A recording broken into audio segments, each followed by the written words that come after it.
The man has tried to become Nigeria's president 6 times. 6! And now, right at the moment he declared this would be his final shot, the very coalition he helped build just collapsed around him. Peter Obi is gone.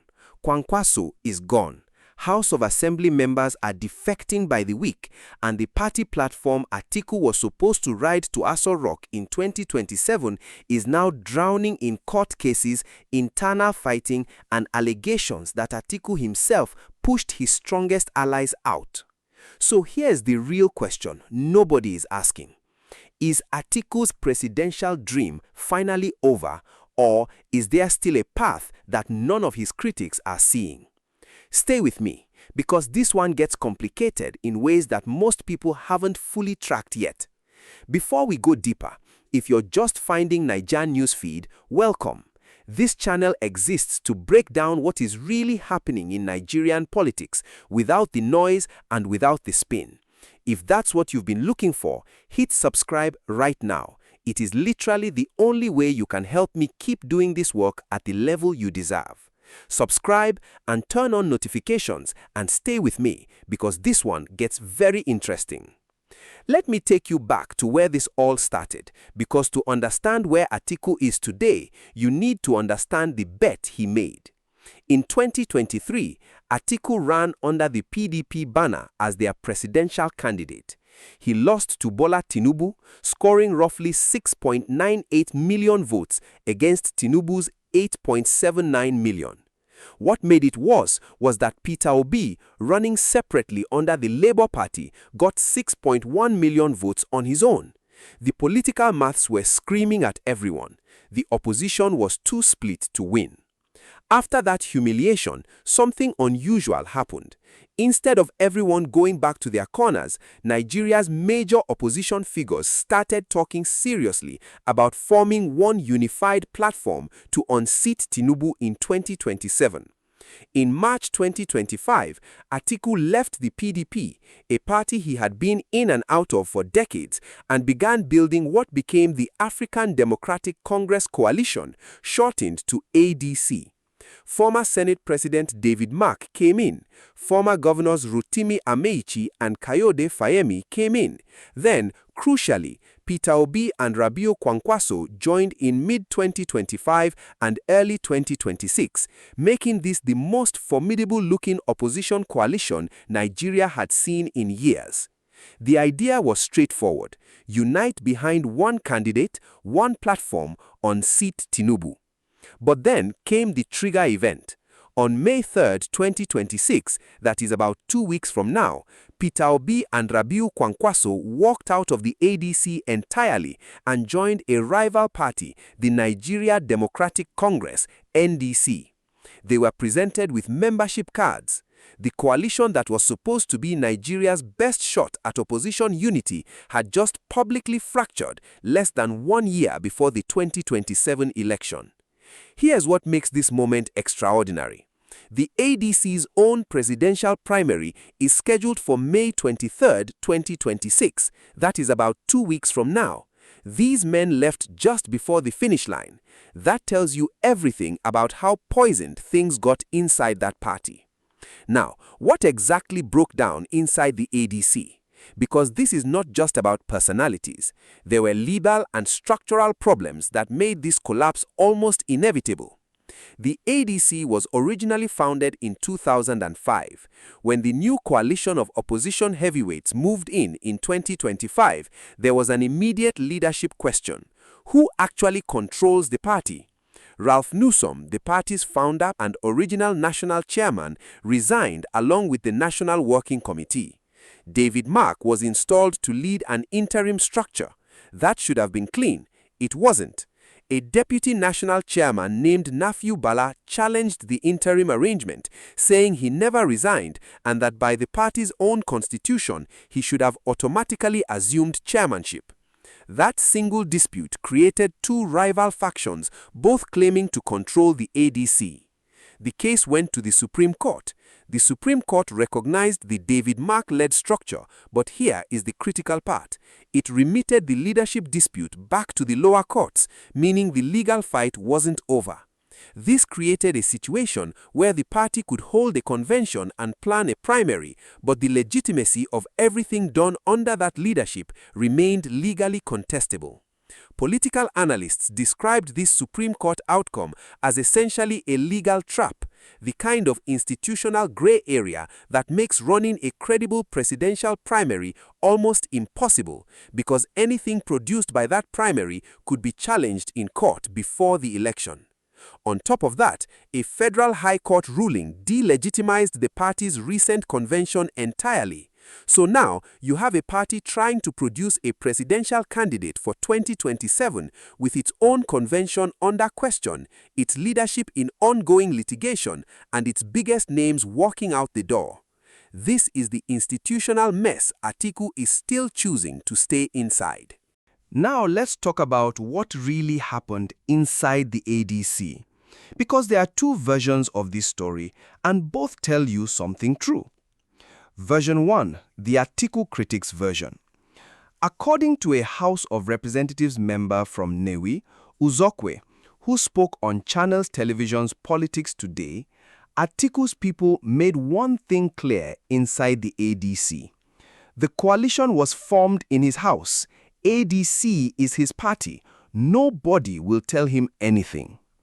Multiple sources reported that Atiku's camp had already moved to control key party structures well before the primary, effectively making a fair contest for the presidential ticket nearly impossible for Obi or anyone else.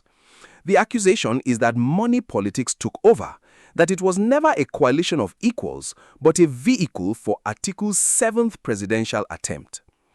Peter Obi, by reputation, does not operate that way. His entire political brand is built on refusing to participate in the transactional, money-driven politics of the old establishment. If Atiku's camp had truly hijacked the structures, Obi staying would have meant either losing a rigged primary or becoming complicit in the same system he has spent years criticizing. So, he left. Version 2. The ADC's loyalists version. The ADC's national chieftains say Obi and Kwankwaso simply couldn't handle the competition, that they were afraid of a fair primary, that Atiku's dominance in the party came from his legitimate political structure and decades of groundwork across the north, and that anyone who expected a free ride in the ADC was always going to be disappointed. Here is the number that makes Atiku's challenge almost unsolvable, regardless of who is right. In the 2023 election, Obi won all 5 southeast states and made deep inroads into the south-south, the Middle Belt, including Plateau, Nasarawa, Benue, Taraba, and the FCT. These are areas Atiku needs to build a national coalition. Without Obi alongside him, Atiku loses southern spread, urban support, and youth momentum, all at once. He is now fighting a campaign from a weaker national position than he was in 2023 when he still lost. And then there is the age factor. Atiku was born in November 1946. By January 2027, when the presidential election is scheduled, he will be 80 years old. That is not commentary. Those are the facts. His supporters argue that experience and vision matter more than age. His critics argue that Nigerians looking for a break from the old order are unlikely to find it in an 80-year-old who has been chasing this job since 1993. Meanwhile, the silent player in all of this is President Tinubu himself. An ADC chieftain from Benue, Dr. Shiminenge Damina, has said openly on record, Tinubu is not afraid of Atiku alone, not afraid of Obi alone, not afraid of Kwankwaso alone, but he is very afraid of them together. And the fact that they are now on separate platforms is, whether by design or by accident, enormously convenient for Aso Rock.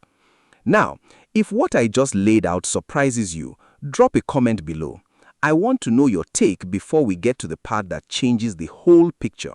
And while you're down there, if this channel is giving you analysis you're not getting anywhere else, hit subscribe. I don't run ads asking you to buy things. The subscription is the only support I need to keep making videos like this one. Let's continue. Let's zoom out and understand what this means for Nigeria, not just for Atiku. The first implication is about electoral mathematics and democracy. Nigeria has seen an incumbent president lose only once in 2015 when Goodluck Jonathan conceded to Buhari after the opposition APC united behind a single candidate. That merger was the key. Today, instead of a merger, the opposition is splitting further. ADC on one side, NDC on the other, PRP on another, and the rump of the PDP somewhere else. Multiple opposition candidates running against one incumbent almost always produces one outcome. The incumbent coasts to re-election. The second implication is about northern politics specifically. Atiku's base has always been the north, and in 2027, there is significant frustration in that region with the Tinubu government, particularly around economic hardship. That grievance is real and runs deep. But if the North's opposition energy is split between Atiku in the ADC and Kwankwaso's camp in the NDC, that frustration may produce no political result at all. The third implication is for young Nigerians and the obedient movement specifically. The youth-driven political awakening of 2023, the movement that turned Peter Obi into a phenomenon, is now watching his candidate move to his third party in 4 years: PDP, Labour, ADC, and now potentially NDC. Every move raises questions about stability, about whether there is a durable political project here or just a series of calculations. And here is the question I want you to hold in your mind for the next few minutes. If the opposition stays fragmented, is there any scenario in which Atiku wins? I'll come back to this. There are a few things people are getting wrong about this story that need to be addressed directly. Misconception 1. Atiku is finished. Not quite. He still controls significant political machinery in the north. The ADC's presidential primary is scheduled for May 23rd, and Atiku is expected to contest and likely win because the main competitors have left. He will almost certainly become the ADC's presidential candidate. The question is not whether he gets a ticket, it is whether that ticket can win a general election. Misconception 2. The ADC is dead. Also not accurate.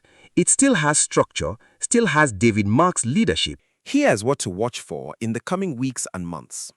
Watch the INEC May 10th deadline.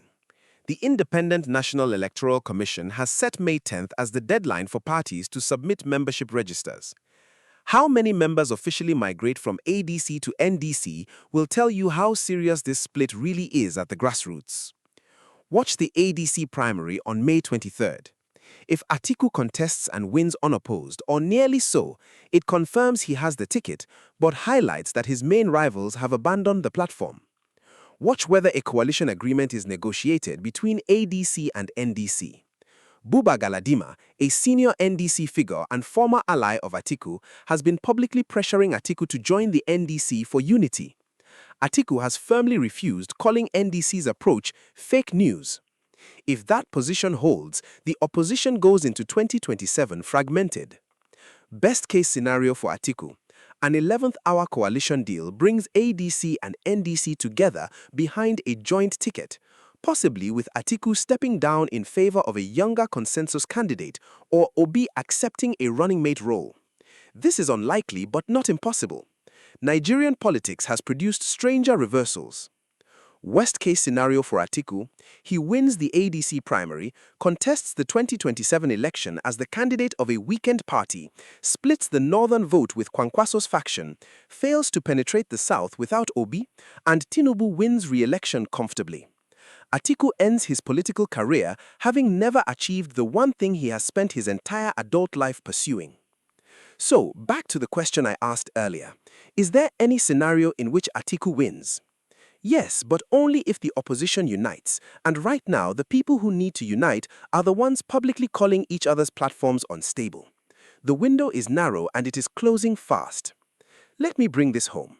We started with the question, what is causing the breakdown of Atiku's presidential dream? The answer is not one thing. It is the collision of 5 forces happening at the same time. An internal party power struggle that drove away his strongest coalition partners, legal and institutional chaos inside the ADC that made a credible primary almost impossible to organize, a political brand problem, the growing perception that Atiku represents the old order at a moment when Nigerians are hungry for something different, the age factor that increasingly features in conversations about his capacity to lead, and finally, his own strategic missteps. The accusations that his camp hijacked party structures, the very moves that pushed Peter Obi and Kwankwaso out of the ADC. He has a ticket. He may win the ADC primary, but winning a primary inside a fractured party is the easy part. The general election is a different mounting entirely. Whether Atiku's 7th attempt ends in victory, defeat, or, and this is something few people have said out loud, an unexpected withdrawal from the race in favor of a unity candidate is a story that will unfold between now and January 2027. What do you think? Is there a path for Atiku that you can see? Drop it in the comments. I genuinely read every single one. If this breakdown gave you clarity on what is really going on, do me one favor, share this video with one person who needs to understand this story. Like the video and subscribe to Nigerian Subscribing is the only way you can help me improve and keep making content at this level. It costs you nothing, but it means everything to this channel. I'll see you in the next one. Stay sharp.